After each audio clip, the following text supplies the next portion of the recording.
makes dishes hungry.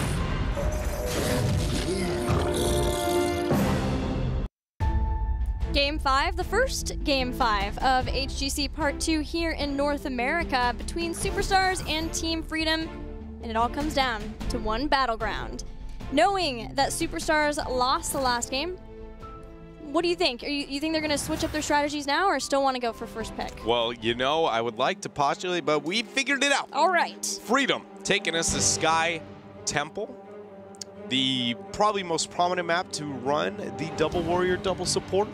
So I think we can expect to see that.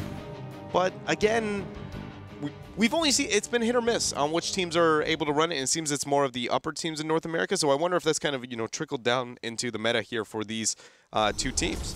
We'll find out as the draft commences. So we've seen a deviation slightly from the support or the shield focus so far, but only in the first pick position in the last two games. No, I guess on Braxis it was with both. Does that continue, or do we go back to a Zarya task ban? I think a Zarya ban is not nearly as necessary as it's been kind of a staple in this series. I do still think that the second team banning Tassadar is going to be pretty prevalent, and I can definitely see the justification for that a lot better than opening with the Zarya ban. She is good, don't get me wrong. I just think she is nothing comparative to the Zeratul. You can make way more power plays by manipulating what you want the most. So, you know, like we were talking with the Dahaka ban we saw last time, though, didn't really work out. They didn't go the direction we expected them to go. I like those choices way more from the first pick slot than the Zarya. There is one thing to consider for Zarya here, and that's Expulsion Zone for the boss fight. And Globals, once again, they've been sought after by both teams. You ban Lucio here. But they're not gonna. All right, so, okay, please tell me this is first pick Lucio into double support, double warrior. That makes the most sense to me, but I feel like it's just not. But if you ban Dahaka and then pick Mouth, if you ban Mouth, you pick... So they're gonna go global. Dahaka? Yep. I just instantly thought, you know, that we would expect to see that because Lucio is one of the best in the double support to move in that direction. So macro play is neat on Sky Temple. It is really good, but it's not as good as you would expect considering how big the map is.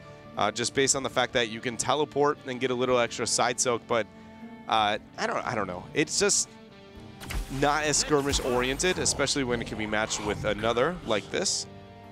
False set on the other side with the Arthas. How many Arthas have we seen this series? 2? 3 off the top of my head, I believe.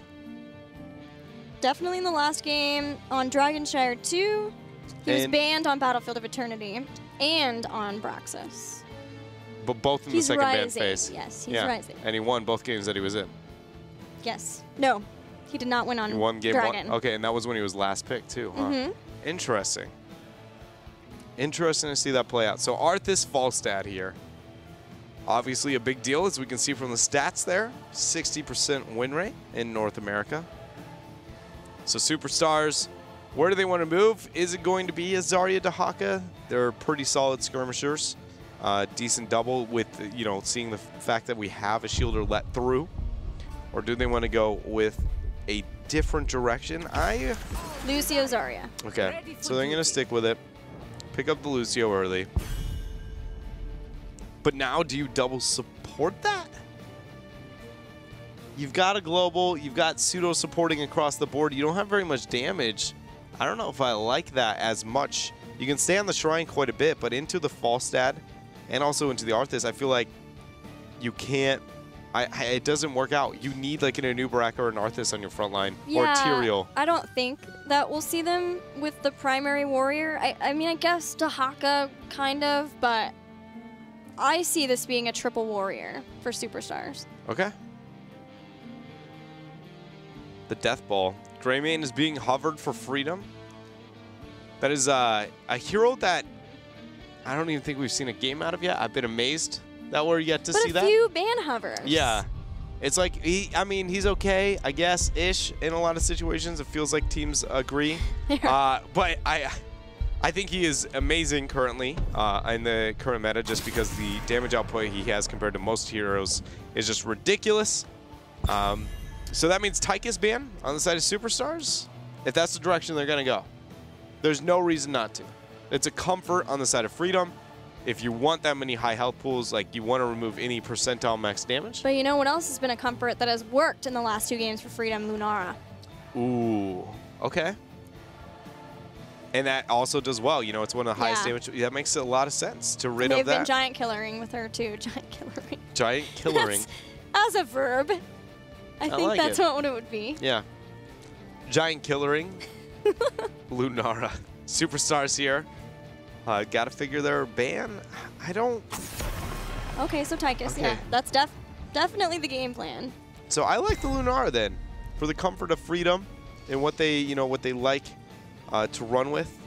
Mixing with Arthas, double slows, Falstad to buy time with Gust. You have Global to be able to match.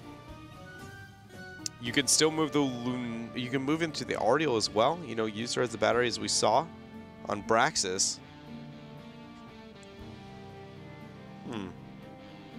Historically here for Freedom, they don't have anything, like they stick to their old comforts and now they're trying to figure it out. They haven't picked. Yeah, I thought maybe Rhaegar. Klujan had huge Ancestrals the last game. Makes and sense. Lunara. Okay. So sticking to their comforts, but showing us new comforts. Yeah. It's strange how that kind of plays out, huh? Yeah. 2 more picks for Superstars. Faye's hero and Sray's hero. Who puts out the damage?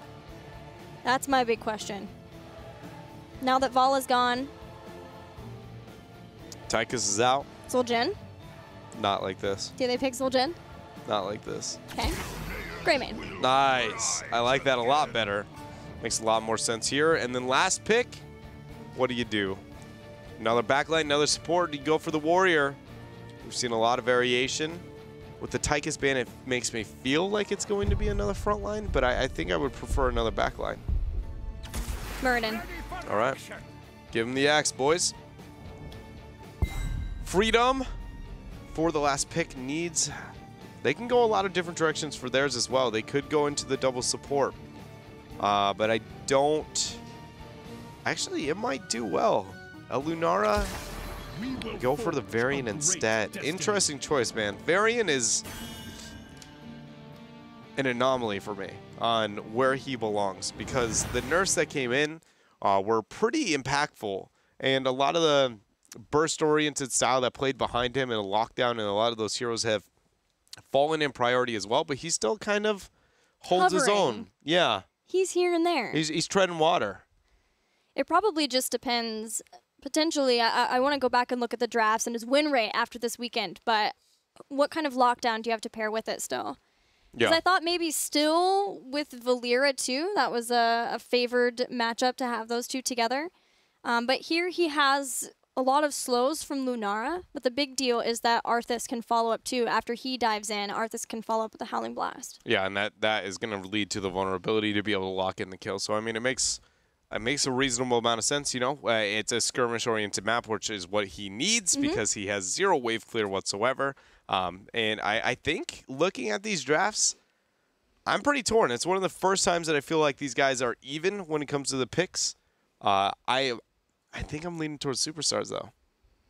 I like their draft, the Lucio Greymane, specifically Lucio Greymane and Muradin. I think all those are underestimated heroes across the North American scene, and I think that they will be able to stack on top of each other really well. It's just, can they get on top of Lunara? And I feel like Lucio's mobility will be able to enable that. Yeah, I'm looking at box control. Expulsion Zone seems to be the biggest deal to have to deal with, and that's going well for Superstars, their favor. I would agree.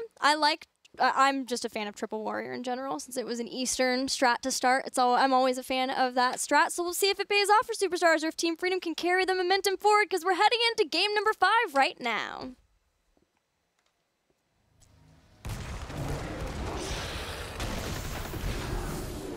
The Triple Warrior strategy, only support because it's an Eastern strategy. Feels bad, man. Why can't you respect it because it's a North American strategy, huh? Hey, man, I got my start casting China, as well as amateur North scene American of NA, teams? yeah.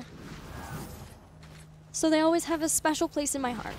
But with Zarya, she's sort of warrior, support, whatever. She's got shields too. What do we even call her? Like, she is... Supporter. She is supporter. That's the first thing I threw out. Supporter. Maybe we don't go with that. I think it's stuck. I'll be honest, you know. It hit the wall, and it's still hanging. All right. Take a minute to look at these talents. Everything normal, as I would guess. Falstad Seasoned Marksman over Gathering Storm. Arthur's hiding in the wicks there. Dahak has shown on mid. Might be cut off for a moment, but everybody's rotating. So feigning the front wall for now for Superstars, but I expect, again, a very patient play through this landing phase. I like Seasoned Marksman for Falstad in this case. He's off by himself soloing a lane a lot, but also to pair up with Giant Killer. I am already a little afraid when looking at the build for Mura. He's going for full warrior is typically where you see this build out of him. Yeah, no perfect storm this time. Yeah, and just into a double warrior, I'd take any and everything when it comes to the damage and just being able to stack that and the mana cooldown.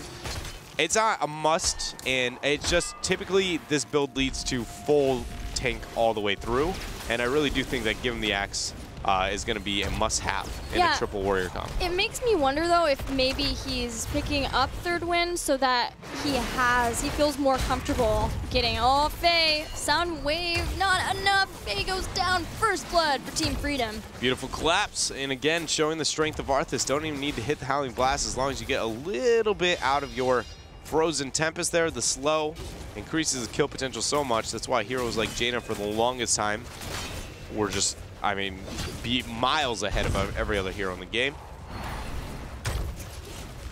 But you were saying?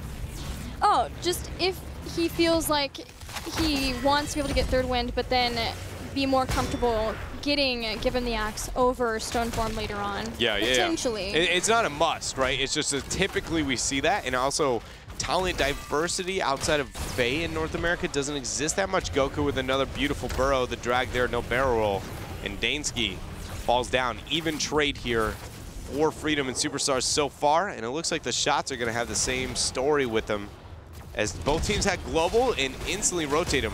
Ooh, Stray's going to try to push his way onto the point with other members to back him up. Oh, that howling. Blast so many of Superstars. Iakona's trying to skate on out to safety and had to amp him up to heal him back up. Yeah, he'll be there to keep himself alive. We actually see him pull away from the Accelerando at 1 that has become the staple. Yeah, he did this last game too. Yeah, it's that's really interesting to see that. It is a bit more forgiving when it comes to the build, but it also makes Lucio insanely more susceptible to being picked off. My mistake, that was on Dragonshire where he put it. But yeah, he is focusing more on giving a movement speed to his team, more team-based over trying to make sure that he has the bonus movement speed for himself. So maybe less jump in and trying to knock people back. Yeah, you know, it's not only how much more aggressive you can play. For me, I view it a lot of the times as just how squirmy you can be. It's not the aggression, it's just how poor it is for an Arthas to move on to you if you're properly using your mobility on those walls, and how, because it's 2 seconds after you drop off the wall, you still have the effects of Accelerando. Yeah. And that's why it's just you tap a wall, 2 seconds of juking everything, tap a wall, 2 seconds of juking everything, is why we see it. But it will be able to help the Death Ball comp that we see Superstars building. It just makes me wonder if he's actually going to adjust the 7 as well, and not actually go with the party mix. If I'm remembering correctly, he still went for, or picked party mix at level 7. But we'll see. He's about to pick it now. 7 picked up for Freedom a smidge earlier. Structures are dead even. This game is right there for both teams here for game number 5. I guess that's pretty fitting. Later Bruiser pickup. Interrupted Dwarf Toss. He's trying to move back. Collusion jumps in. Now he's on the other side. He's dead. Oh, no way! Steve! He's still dead. No, the passive! And he goes to Lucio. He made it. Oh my gosh. And in perfect time, too. Now, later Bruisers means Dahaka's push is stronger. He can potentially brush talk in faster for this team fight. The temple is activating in just a few seconds here in the bottom lane. So close are these teams, tied in numbers of games in this series, tied in numbers of kills, even in experience. This could be the point that blows this game wide open.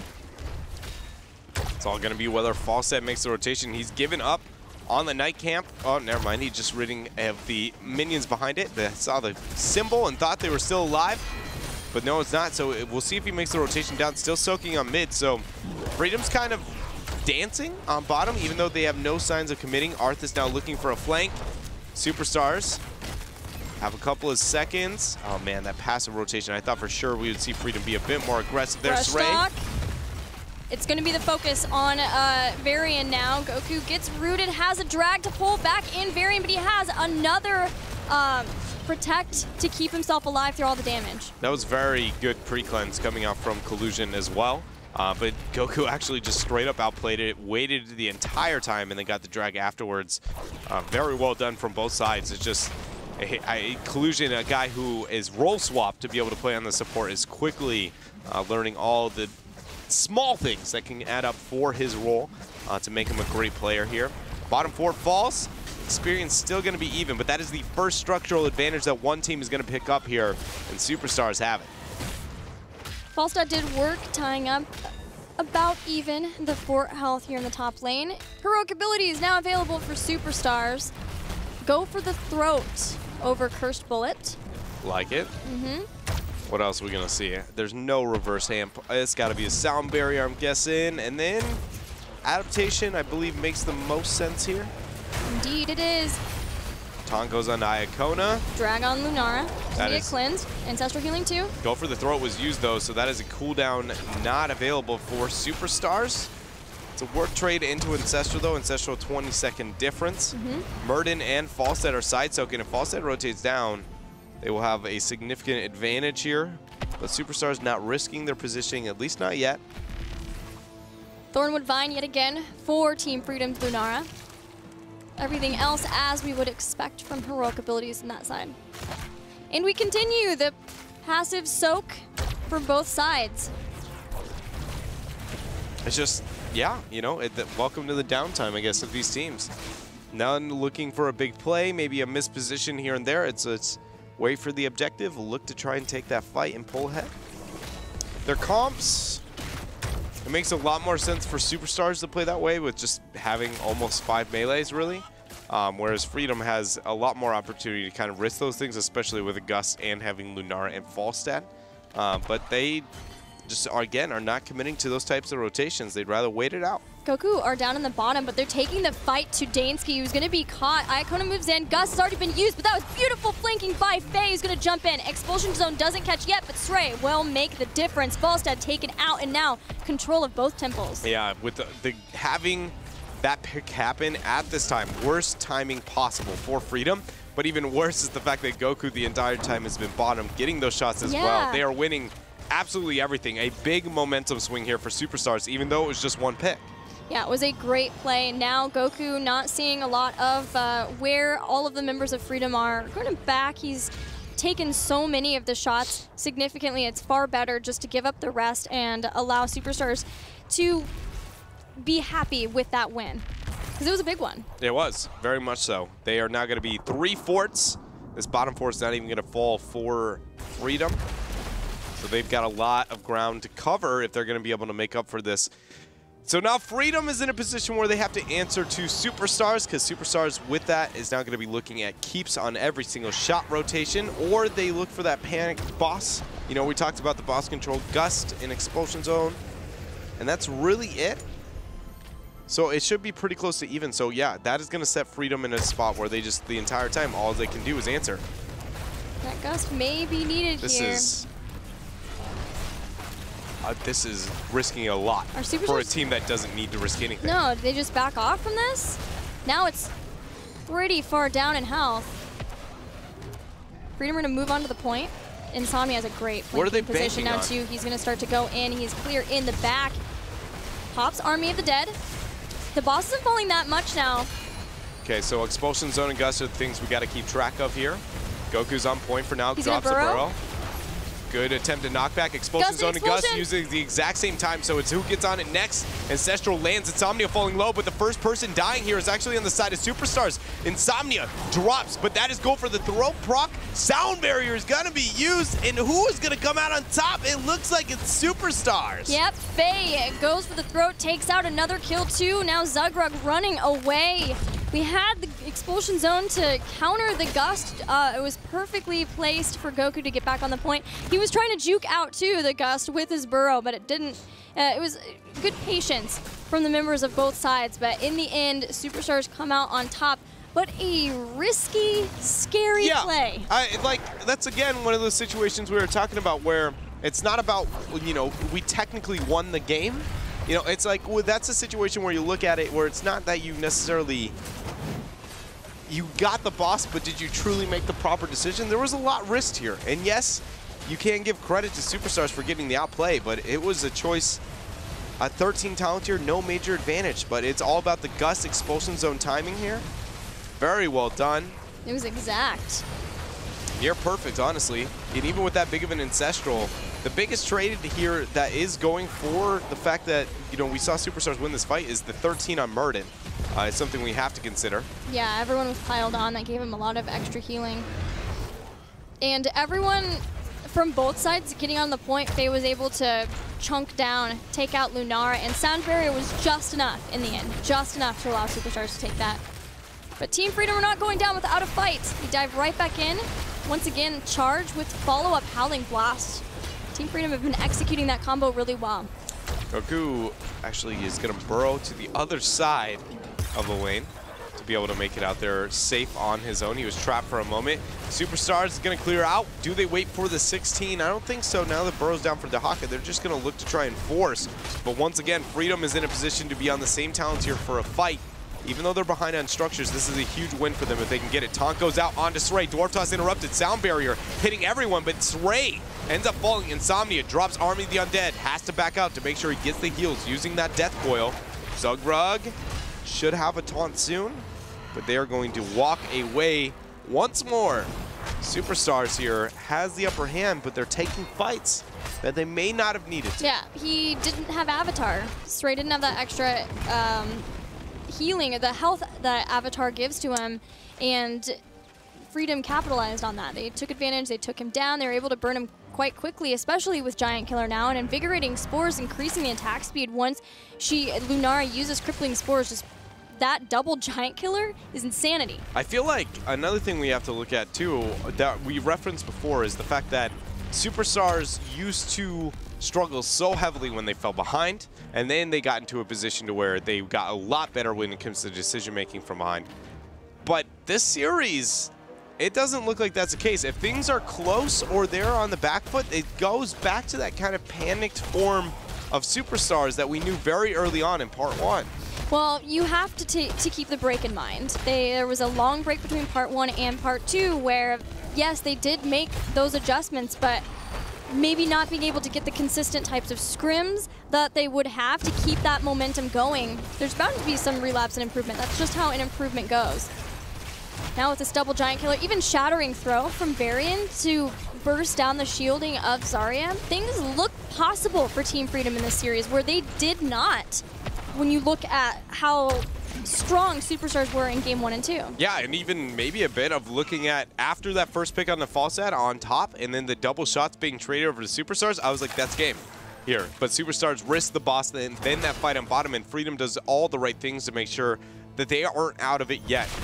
We find ourselves back to an almost identical game looking at both sides. 4 kills, level 17, almost halfway through.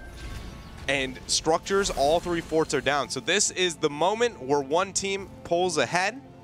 Who is it going to be?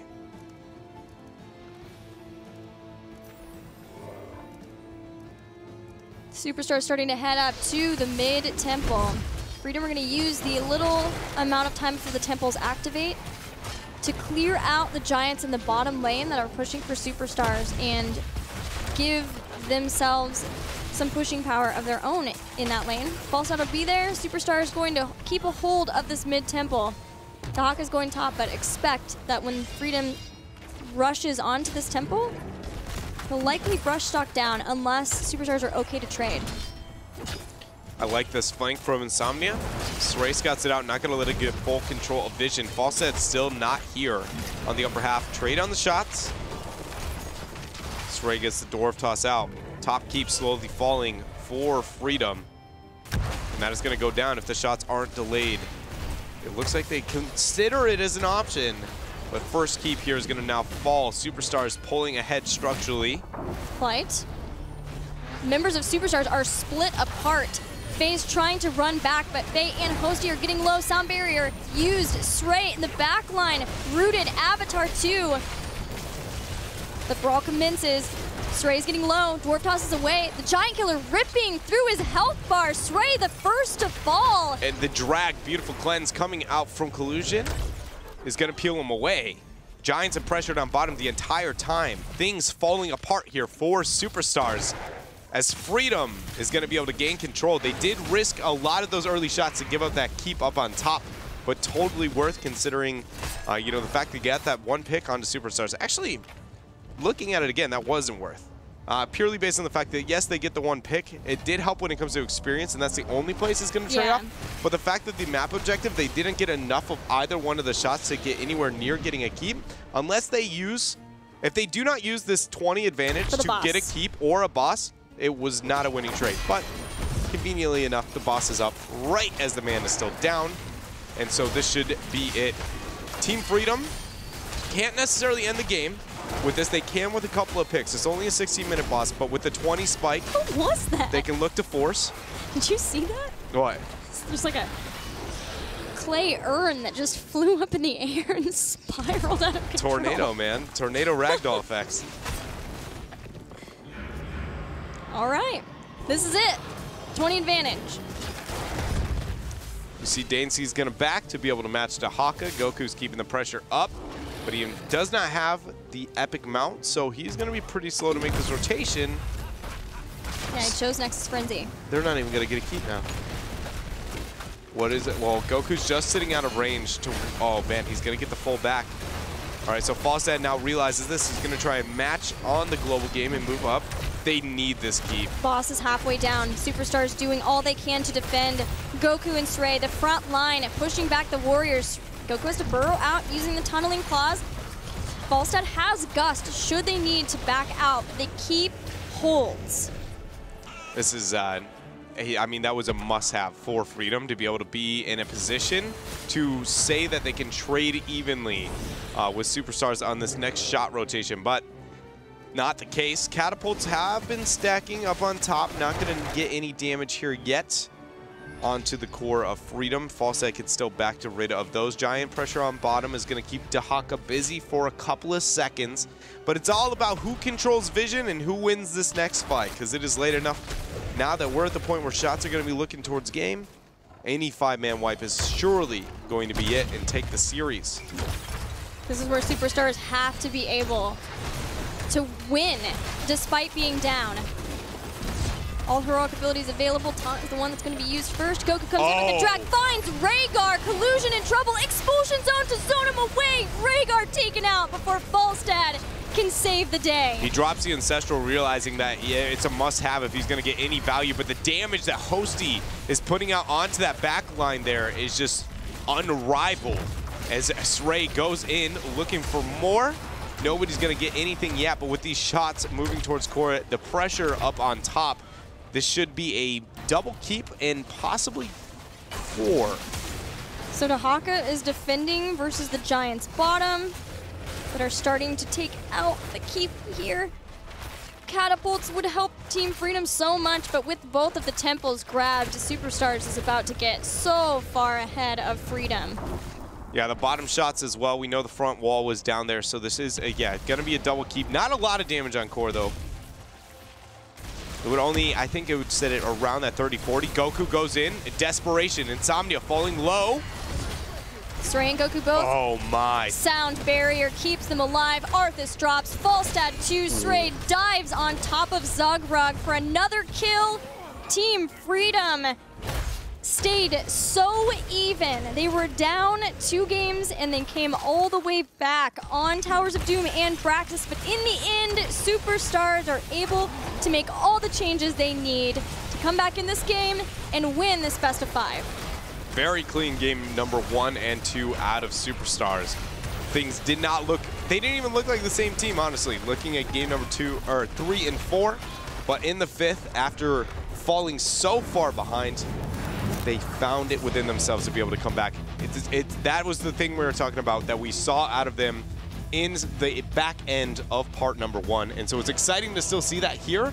It just wasn't nearly as calculated or as clean as we had seen from them in part 1 again. Yeah, it took them a little bit of time, but they were on a break. So getting back into it, getting back into the competition mode, even versus scrims, it's just a whole different ball game. Yeah, that's a good point, and something that maybe a lot of people at home don't totally understand is the fact that, you know, you can practice all day and all night, but whenever things actually start to matter, the game and everybody's communication, things can mix up quite a bit. So even with that break, you know, no matter how prepared Superstars or Freedom might have felt, when it comes down to it, Superstars is going to be the better team today. Even on Towers, that could have easily been a Superstars win at one point. It was 11-1 in favor of the court health for Superstars too, but there's just one toppling effect of getting all the bell towers at once was rough for them. Chin, of course, not working out for them. They took a risk. It didn't pay off. But going back to a lot of favorite picks in game number 5 on Sky Temple, making sure to run the temples, the temple phase as well. Superstars now gets a win, and I think that's going to project them up over B-Step now in the standings. I think so, yeah.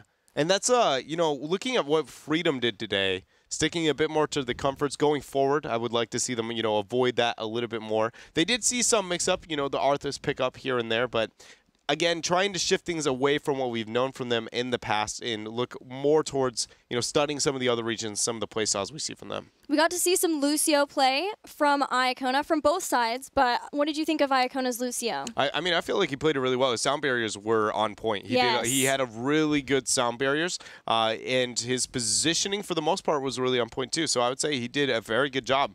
You know, inclusion on Rhaegar, even then, outside of the legendary drag Goku managed to get, he really stepped it up for me as well. Yeah, I definitely agree with the Rhaegar. It makes sense why they would prioritize that pick over maybe even some of the other supports that they had available to them. Drafting-wise, it did seem like Superstars were able to utilize their flexibility very well, and that seems like it's going to be something that will continue to allow them to do well versus some of the other teams here at the NA-HGC, as long as they can get more maybe precise with their decision making. Especially in some of the younger teams. Outside of like Team 8, they're the only ones I would say where they have enough flexibility and enough understanding of the game to really be able to show off when it comes to strategy diversity. But any of the other younger teams that we had in the league, Superstars will be able to kind of, you know, break the mold of compositions to come out on top. We're just waiting to hear from Iacona. We're trying to get him on the phone so that we can ask him maybe about his Lucio build a little bit, as well as some of the other awesome things that happened throughout the series. But for them, for Superstars, this is so big for them. They beat Team Freedom last time, but every single victory for them is important when we start looking at playoffs for mid-season brawl, as well as staying out of the scary bottom 2 spots for the Crucible. Yeah, it is. I think for a lot of these teams, it's more about not getting into the Crucible. You know, it's good to just stay out of that zone at all costs. And then when it comes to the rest of the wins, it's nice, but it's not as big of a fear unless you're sitting at the really top, right? Then you want to just be like, I want to be the last team possible, or I want to make sure that I'm qualifying, because that's where it really starts to matter. But yeah, Superstars doing a good job. They're staying afloat, and they're slowly progressing. And that's really, I think, all we can kind of ask from this group. Yeah, for me, it continues to be the story of Goku for this team, too. I love seeing the synergy, again, of Goku and Saray. We talked about it before, but even a history lesson, right? Goku has not always been a consistent performer within Heroes. Yeah, especially considering his LAN performances. He dropped off very early in his career. Whenever he would get to LAN, it looked like a completely different player. But he has stepped up. Granted, this is online, so, you know, he's still within his comfort, but he's gotten better even in the LAN territory. We saw him as his career moved on, got that much better. And then I agree with you. The synergy between him and Saray and that kind of weird bonding that they've managed to be able to get from some of the past teams and then breaking up, then coming back together again is really showing for this group. So let's take a step back now and talk. We've seen several matches now, and we will continue to see more throughout this weekend. But knowing that this is the first time we are seeing our Heroes teams playing on the current patch, what are your general thoughts about how the meta has progressed? We haven't seen as much double support and double warrior just yet. Yeah, it is. I think a lot of it is only going to be my own personal opinion, honestly, because we have so many different teams coming from different angles right now that I don't think you can come up with a this is what is agreed upon, right? Europe seems a bit more stable, kind of, maybe out of the top teams than North America does for now. Eventually, we'll be able to figure it out. But, I mean, even Arthas, Lucio are prime examples of heroes we know are good, but how good and where do they belong? That is, no team looks at it and goes, this is where they belong. And everybody goes, yeah, no, I totally back that up. So, honestly, at this point, I feel like it'd just be like dread speculation to the point where I think it's unfair to project. Yeah, it seems like mostly what we have gleaned is that definitely Lucio is there somewhere and pretty high. And then that macro has been a lot more favored. It's risen a lot in North America. Yeah, that is a huge one. And it's not heroes specific. I mean, there are obviously very few macro-focused characters in the game, but it is really interesting to see that adapted by North America, and I think it can only benefit us just purely based on the fact that it is one of the most forgiving ways to play the game, and if we truly kind of lock that down internationally, we should be able to step up a little bit more. Well, let's get the thoughts on the current meta from a support who has been in the scene for a long, long time. Hey, Iacona, congratulations. How did you guys feel the series went? Were you expecting it to go all the way to Game 5? Thank you. I'd say going into it, it was just a little hard to tell overall how the series would go, just because HGC itself was on a break for almost 2 months, and at least for Freedom, it seemed like their start was a little rocky, so they had some good weeks showing, some bad weeks showing, so we just weren't really sure what Freedom would come up to show today, and it looked like they came out really strong, and obviously they still lost in the end, but I think it was a really great series, and props to them. And yeah, I totally agree. It was an awesome series. It was fun to get to commentate. I did want to ask you about the Chen pick. Talk us through your guys' thought process on that. We thought they didn't really have many interrupts for Chen, so we thought he would win top lane super hard, but that didn't really turn out to be the case. So then we are losing both top and bot lanes, so that's kind of how the story went. We just lost the game, because if you lose both lanes on Braxis, then you just lose the game, basically. I've heard that before. Yeah. So on the support talk, Lucio is one that seems to be fluctuating on people's opinions on where they feel like it falls, at least in the North American scene. So just from your point of view, let's say that Mouth is banned out. How do you instantly pick up the Lucio? What do you think? Just it's a little bit more situational, so you wait it out. Where does he fall in the draft? For me personally, I feel like Lucio is the #2 support. At least it seems, and it seems kind of across the board in the NA meta right now. Lucio is kind of up there. Malph is top, like tier 1, or like the best support, but Lucio's underneath that. I'd say like Rhaegar or Karazim situationally could be better than Lucio, but overall on average are both weaker than Lucio is on average. So it seems like Lucio is kind of the second pick for supports. And you obviously also have seen a lot of play with him in double support comps. Yeah. So he's been seeing a lot of play in that as well. And I think he's kind of the pinnacle, or like the key, the whole comp kind of revolves around having Lucio as your secondary support. Well, Iacona, you guys have a big task ahead of you on Friday. You're going up against Gale Force Esports. Can you let us know some insight on how you guys will be preparing for that? Scrimming and practicing. We can look at their what they played in these this week, as well as scrim results, and we can and also obviously what they've done in the past, and try to figure out what comps or what maps that we think that they might be good on, and then try to figure out strategies going forward for that. But obviously it would be honestly a little bit harder to prepare too, because we also play Tempo Storm, I believe, that week as well. So we're gonna having two matches to prepare for, both of them obviously being very tough opponents. So it'll be quite an uphill battle going into next week. Yeah, we call that running the gauntlet when teams run up against both of those guys. Do you have any shout-outs before we let you go? Shout-outs to all my teammates for sticking with and putting up with me as a support player, and Also, shout outs for Freedom for the great set, and shout outs for you guys casting it, and all of Blizzard and HGC for actually putting on this whole thing. Like, I can only do this because of everyone else. Awesome. So thank you all. Well, thank you, Kona. Congratulations again. Good luck next week. What a guy. What a guy. He gave us a shout out. Yeah. What a dude. You know, he's just too nice. He has been since he started the whole time, That just is true. looking out for everybody else before himself. That is true. Well, we are ready to head into commercial break. When we come back, No Tomorrow is going to take on Tempo Storm. We'll see you then.